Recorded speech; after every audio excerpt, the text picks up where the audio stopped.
Welcome to Ingenuity. In this week's program, Mercedes reveal their 2012 Formula One vehicle. Honda crash test their new Civic model. We look at Rinspeed's Dock and Go concept and charging up the Volvo at home. But first,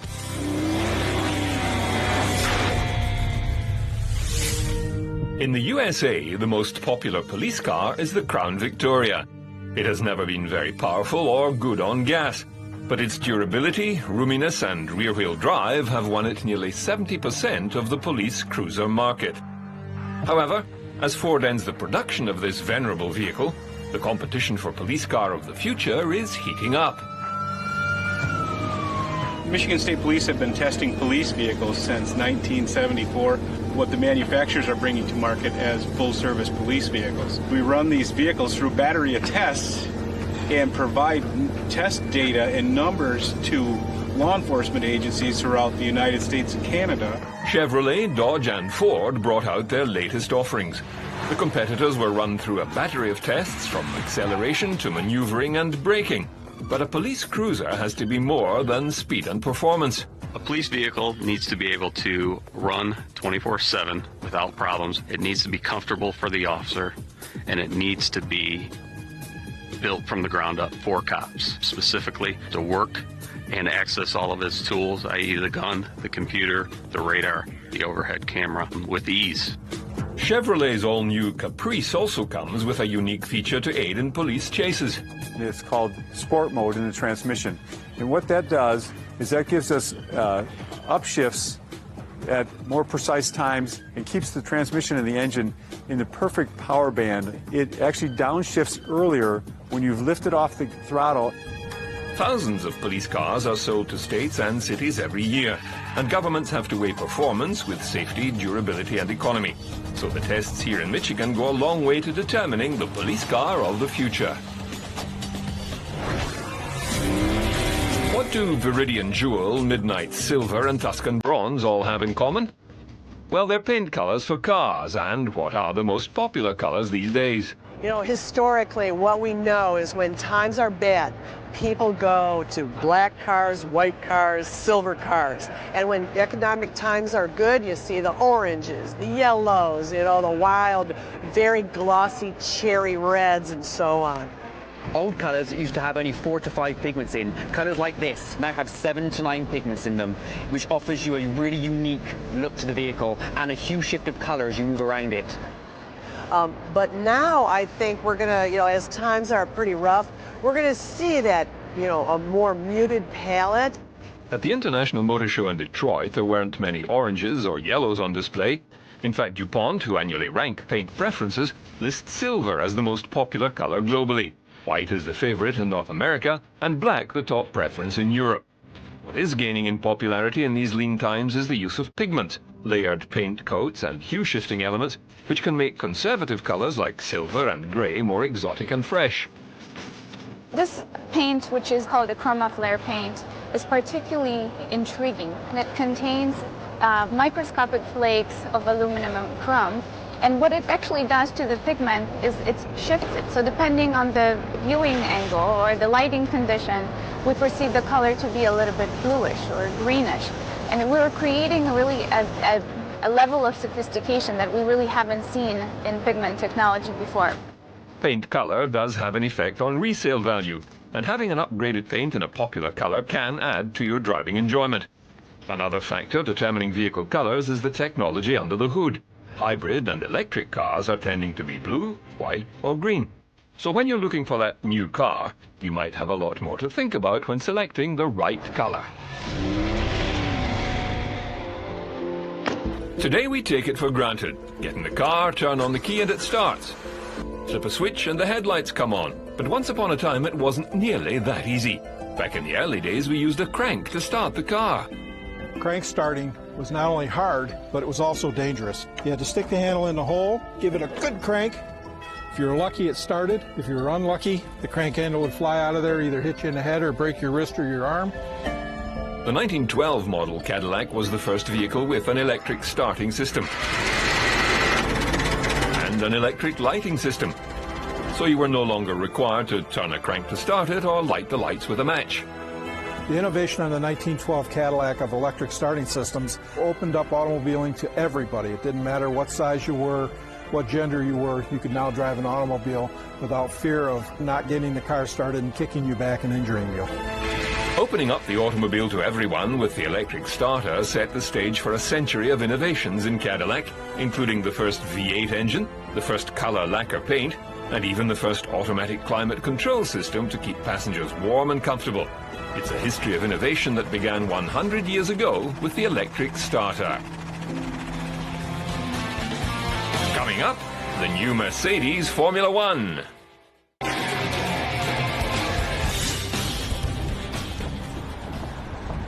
A world first at the Barcelona Grand Prix circuit.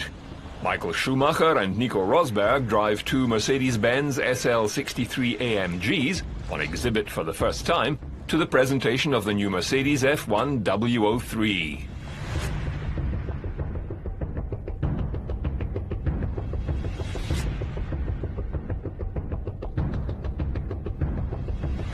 It's quite different. 80% of the parts are new. The whole car is lighter. We have more room for balance weight. We have a longer wheelbase, and I think we are aerodynamic. Let's move forward. We must, we've had 2 seasons of fourth in the World Championship, and that's not good enough. So we must move forward. My dream would be for Michael to win again and for Nico to win his first race. So that's our ambition. That's our objective. The team had a total of 8 days of testing ahead in Barcelona, shared equally between Michael and Nico. The start lights will go out for the opening race of the 2012 Formula One World Championship in Melbourne, Australia.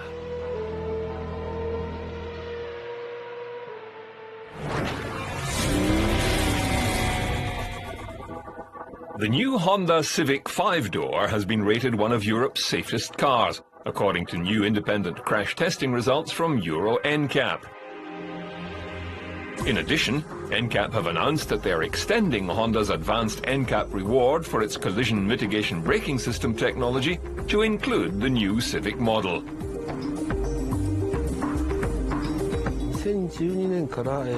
The most important thing we kept in mind when developing the new Civic was the safety of everyone. Not just the occupants of the car, but other road users too, such as pedestrians and cyclists. Honda has a high-tech crash test facility in Tochigi, Japan. There, we were able to crash the new Civic into vehicles of different weights and sizes, and at different angles and speeds. We wanted to make sure that what we are offering is the best real-world safety for our customers.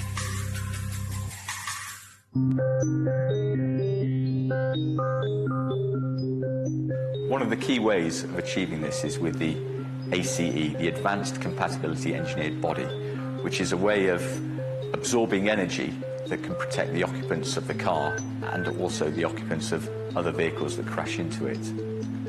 ACE body structure is a front-mounted polygonal frame that is designed to prevent the cabin becoming deformed by distributing forces away from the passenger compartment.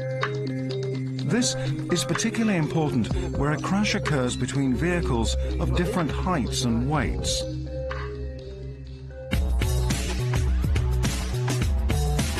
Just as important as technology that protects you in a crash is technology that helps you avoid an accident in the first place, or helps reduce the force of an impact should the worst happen. I am very excited, as this is the first time that the CMBS, Collision Mitigation Braking System, has been introduced on the Civic in Europe. CMBS works by monitoring the distance between you and the vehicle in front. Once that distance reaches a critical level, the car will offer you an audible and a visual warning.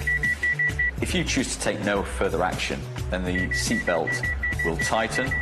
And again, if that distance reaches a critical level or there's no interaction with the driver, the seatbelt will then pre-tension and the car will apply its brakes.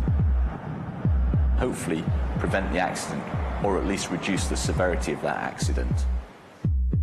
If every car in Europe was fitted with this technology, we're confident we could see 250,000 less accidents each year. I'm very proud that Honda's got a leading reputation in pedestrian safety. It's an area that we've worked very hard to achieve.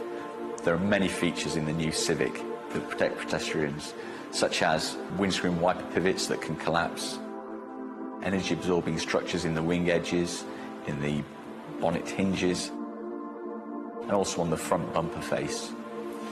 As a pedestrian, as well as a car driver, it's something that's very important to me.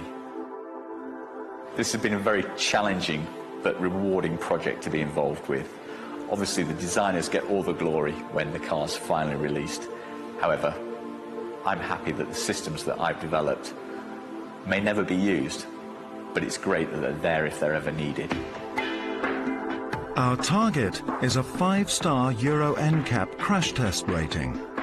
In 2012, they are introducing more stringent tests, but our internal studies show we are capable of meeting their requirements. We have designed the Civic with the goal of building one of the safest cars in its class.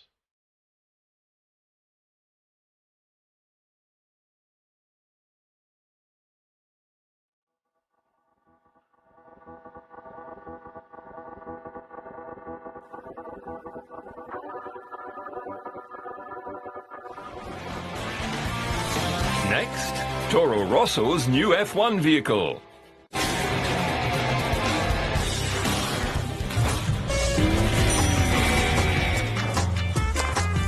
Swiss automotive visionary Frank M. Rinderknecht is presenting his new concept vehicle at the Geneva Motor Show this year. The system is called the Dock and Go Mobility System, backpacks on wheels for electric vehicles. The concept draws its irresistible charm from easy-to-dock single-axle backpacks on wheels. These so-called packs carry out their assigned tasks depending on current need. But the best thing is they cleverly solve the much-debated operating range problem that electric vehicles suffer from. Neither unnecessary space nor superfluous weight is being transported. This truly creates mobility à la carte. Any electrified city speedster could serve as the basis for Dock and Go. For demonstration purposes, Rinderknecht selected a 2-seat smart car as the basis. An energy pack fitted with a range extender or additional batteries, powered by a fuel cell or equipped with a combustion engine, provides the crucial extra kilometers to reach more distant destinations. Different packs can turn the electric flea into the dream car of every pizza delivery driver, complete with a built-in isothermal box. Or they allow winter sports enthusiasts to comfortably stow their gear.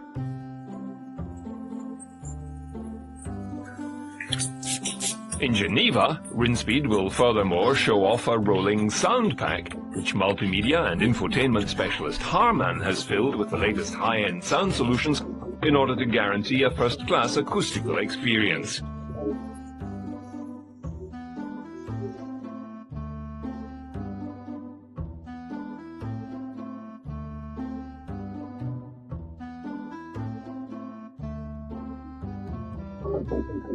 No compromises can be made when it comes to handling huge amounts of energy safely, a fact accounted for by the extremely robust plug connectors from TE Electronics. Apropos of plug connectors, recharging the car no longer requires it to be plugged in. Instead, the vehicle simply rolls onto an induction field from SEW Eurodrive for non-contact charging. The concept will be on display for hands-on inspection at the Geneva Motor Show. Rinspeed Dock and Go is currently going through the Swiss patenting process. Next, Volvo and Ericsson team up.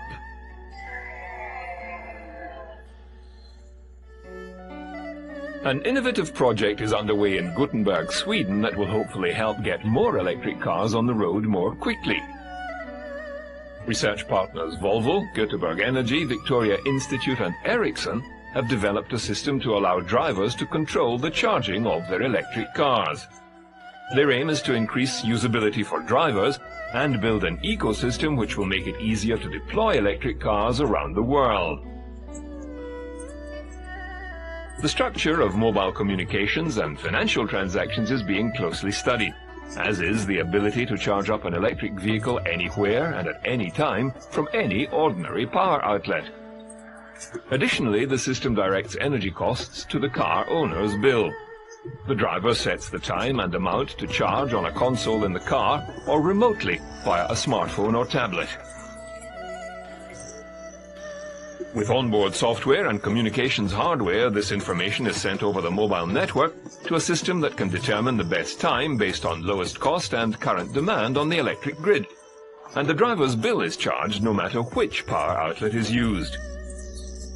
This system will also share the energy across all of the cars being charged at the time in that area to avoid overload. Using the mobile network gives the advantage of drivers controlling the charging of their car from wherever they are. Although not commercially launched yet, the project will be promoted in order to encourage utilities, car makers and mobile industry players to adopt the concept and work together in electric vehicle deployments. For the energy utilities, coordinating the charging of cars across the grid is more efficient and sustainable. This is a successful example of cross-industry collaboration with great business potential. The Victoria Institute's mission is to take knowledge to market as innovations, and they believe that this project will support global market penetration of electric vehicles. Göteborg Energy is taking an interest in the digitalization of the charging infrastructure and the strategies and possibilities it creates for a smart grid. The Volvo Electric C30, now in low-scale production for leasing customers in Europe, has been used during the project and equipped with the in-vehicle meter and software. Volvo say their basic view is that the owner of an electric vehicle shouldn't have to sacrifice any of the properties he or she expects from a luxury car. Ericsson say that new solutions like these need to be seamlessly reliable, providing a secure financial transaction, which is critical to a mass rollout of electric vehicles in the future.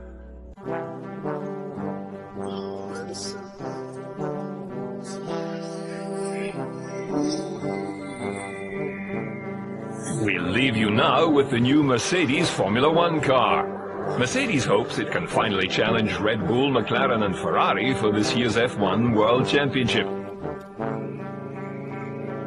Let's have a taste of the new F1 and see what it feels and sounds like to drive a lap at the famous Silverstone circuit. Bye for now.